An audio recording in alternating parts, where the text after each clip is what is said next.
right? Let's talk about the visas. Let's be very blunt here. The H-1B visa is nothing more than a visa that allows big tech companies and other companies to get around hiring American citizens that are qualified and paying them more. I fucking said it. It's a fucking go around for these companies to increase their profit margins, get cheaper labor, and a lot of the times these foreign nationals that they import in aren't even better than the fucking Americans that are here. All right? It's a dirty little secret that no one wants to hear, but that's the reality. When Vivek and Elon and all these guys say, oh yeah, we need to bring in talented workers, it's bullshit. Half the time when they bring these guys in, they can't even fucking code. They're not necessarily better than the people that we have here. It's just that they're willing to take less. And that's the truth. So now, you guys can see why a lot of these big tech guys are trying to get into the White House and kind of increase their own bottom line. And one thing I like about being on the right is that they're willing to call out this bullshit, right? Because we know historically Trump has been pretty hard on immigration. But these people are coming in and trying to soften things up. Now, if you actually want diversified and extraordinary people, you would do something called the O1 visa. Let's talk about the O1 visa real quick. Because I see a lot of people coping. Oh, no, bro, the H-1B visa allows us to import talent. No, it does not. So the O1 visa, guys, is a temporary work visa for individuals' extraordinary ability or achievement in the following fields: science, education, business, athletics, arts, motion picture, and TV industry. To qualify, an applicant must have received national or international acclaim, show evidence of extraordinary ability or achievement, and meet a very high standard. So if we're actually going to go ahead and bring these people in, right, that are so extraordinary, according to Elon and Vivek, and this is why they're getting the backlash, right, because people aren't stupid. They know what their bottom line is. They want to bring in cheap labor. Make them do an O1 visa. An O1 visa, you actually have to be talented. I know someone that got an O1 visa. I'm not going to say who it is, but you guys probably know him. He's a YouTuber. But you got to fill out a packet. You got to do a lot of work. You have to have references. You actually have to be good at what you fucking do. So if we want to bring in the top scientists, top engineers, etc., which I have no problem with bringing the best and the brightest, but they got to prove they're the best and the brightest, right? Because the H-1B is nothing more than people fucking coming in and scamming. Let's just be honest. It's a way for these tech companies to get cheap labor and increase their bottom line. Now, while we're on the topic of visas, let's talk about the J1 visa and F1 visa, which I honestly do think this is like a blind spot that a lot of people don't talk about. And unless you worked in immigration, you're not going to know. And I know I got some guys in here, might be CBP, might be DHS. You guys know exactly what I'm talking about when I talk about F1 visas. I think one of the most exploited visas in the United States is the F1 visa, which is a student visa. Because what ends up happening a lot of times with these guys is they come to the United States, right? They say that they're going to go to like a language school or a culinary school or some other bullshit like that. And what ends up happening is they might go to class for a semester.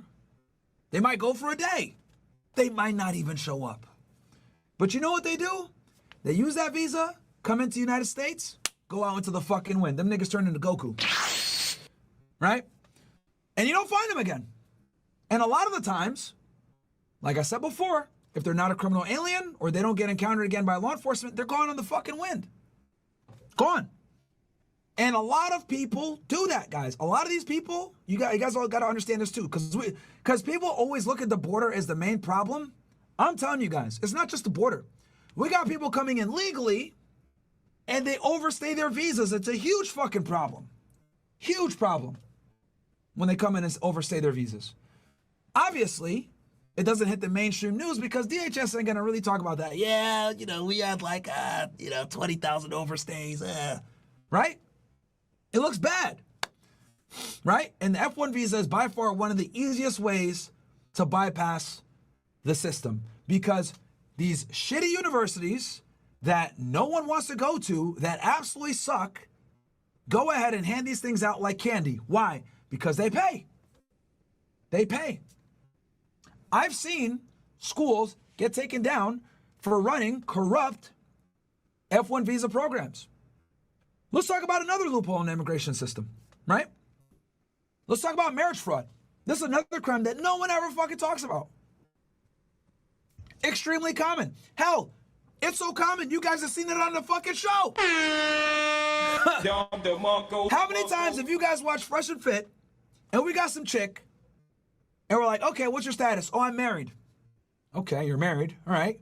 How long have you been married? 2 years. How'd you guys meet? Friend? Okay. You guys got any kids? No. How long y'all known each other? 2 years? And it's like very static, right? And you guys have watched the show and you guys have seen this. We literally had a chick on a couple days ago.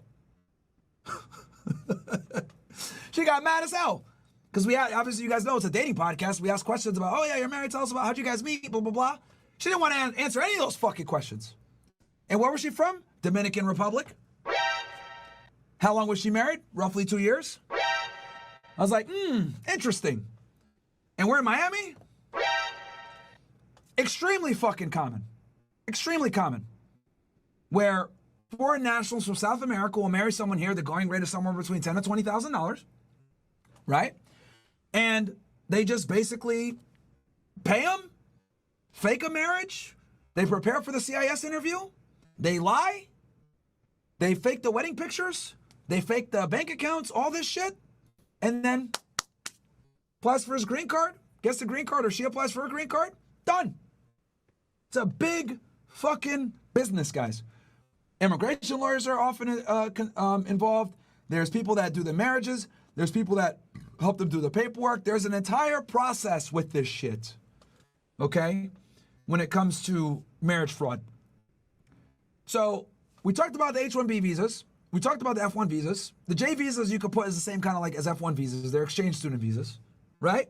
Now let's talk about overstays, right? Like visa waiver overstays. So there's a bunch of countries in the United States. Let's pull them up right here. Visa waiver countries. So there's a visa waiver program, guys, and this has a bunch of countries in it, right? You got here Andorra, Australia, Austria, Belgium, Brunei, Chile, Croatia, Czech Republic, Denmark, Estonia, Finland, France, Germany, Iceland, blah, blah, blah. Basically a bunch of first world countries, right? Economically secure first world countries, typically, right? And what the visa waiver program does is it allows you to travel to these countries without a visa, hence the term visa waiver.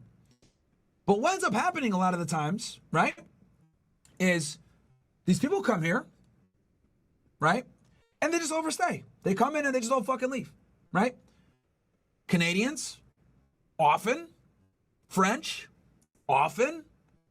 Italians, often, right? And they often come from these countries that are like socialist, leftist countries, right? And they come here for better opportunity because in their country they get taxed like 60%. Like it's damn near communism. It sucks. So what ends up happening is they come here for better opportunity. They come here and they work under the table and they make money cash or whatever it may be, right? So, you know, people think like, oh, this immigration problem, it's just people from South America and the Caribbean. Like, no, guys. Even people from first world countries come here and overstay their visas. Why? Because we're the best country in the world. Right? As much as people say that we have our problems, sure, you can go ahead and make complaints about our insurance and, you know, we could talk about Luigi Mangione and all this other shit. But the point is that when it comes to opportunity and the ability to build yourself up, right, and create some real wealth for yourself, no one comes close to the United States, guys. Nobody. Everybody wants to be here, to include first world countries. This isn't just like this misconception that it's like, oh yeah, it's just people from these poor countries. No. Those third world, of course they want to come here, but even people from clean, good countries want to fucking come here. So this immigration problem is a huge problem because we're getting exploited on multiple ends. We're getting attacked on the southwest border where we have people coming in illegally through there, right? And I'll explain how that works here in a second. I don't think I've ever explained how human smuggling works, but I got y'all. I'm going to explain it to you guys, right? Then you got people exploiting visas to come in, right? And I talked about some of the worst ones, H-1Bs, F-1s, J-1s, B-1, B-2s, visitor visas. Then on top of that, you got people exploiting the visa waiver program, coming in here and overstaying. Canadians are some of the worst fucking offenders of that shit. Trudeau's sinking that country to the ground. Their immigration is fucking through the roof. And they're fucked up. And that's another reason, too, why I'm very pro-strong anti-immigration. That was a terrible way to phrase it. I'm very anti-mass immigration. There we go. I'm against mass immigration because I look at countries like Canada. I look at countries like France. I look at countries like Italy. I look at Australia. They're all fucked. They're all getting overrun by third world. Right? It's fucked. Absolutely terrible. Right? I understand the need for immigration to a degree. But when you just let anybody in and everyone's a refugee, your country's going to be. And the problem, right, also with the H-1B thing, which I'm just going to say it, right, is that you're not just importing a foreign worker, you're importing their culture, all right? And a lot of the times come from countries that don't respect freedom of speech, don't respect democracy, don't respect liberty, right? They just don't. So we need to have strong borders and keep a lot of these people out. And this is coming from a guy, FYI, full transparency here. My family's from Sudan, right? So I should be super pro-immigration. But I'm not. Why? Because I know that when you bring uncivilized people that refuse to assimilate, that's another thing that you guys need to understand as well about a lot of these people. They don't want to assimilate. They don't want to speak English. They don't want to follow the laws. They want handouts, etc. Obviously, you got your good immigrants, of course. But a lot of them create problems. Right? So you look at fucking Canada, look at them. I would say if we continue to have this whole mass immigration, in 10 to 15, 20 years, we'll be like them. You don't even know it's Canada. Like a lot of times, you'll think you're a fucking or something. Speaking of which, Canada has the biggest population of Sri Lankans outside of Sri Lanka. Fun fact for you guys to know. So, you know what I mean? It's that's what it is. Oh no, my parents are U.S. citizens. Nice try though, guys. You can report them nice if you want. So, I checked. I was gonna deport him myself actually. I double checked. But yeah, man. So that's the issue when you run into to mass immigration, guys. It's an ugly truth. I know people don't want to hear it. We want to be all inclusive and, you know, fucking kumbaya and woo, we want to bring everybody in. Give us your weak and you're tired and you're poor. You know what I mean? Statue of Liberty, you know, I get it, bro. But nigga, it's not 1910 no more. Okay, we're built up. We're full. We're fucking full, man. We need to fix the problems at home first before we even think about immigration. We got so many goddamn problems. The last thing we need to do is bring in foreigners into our problems.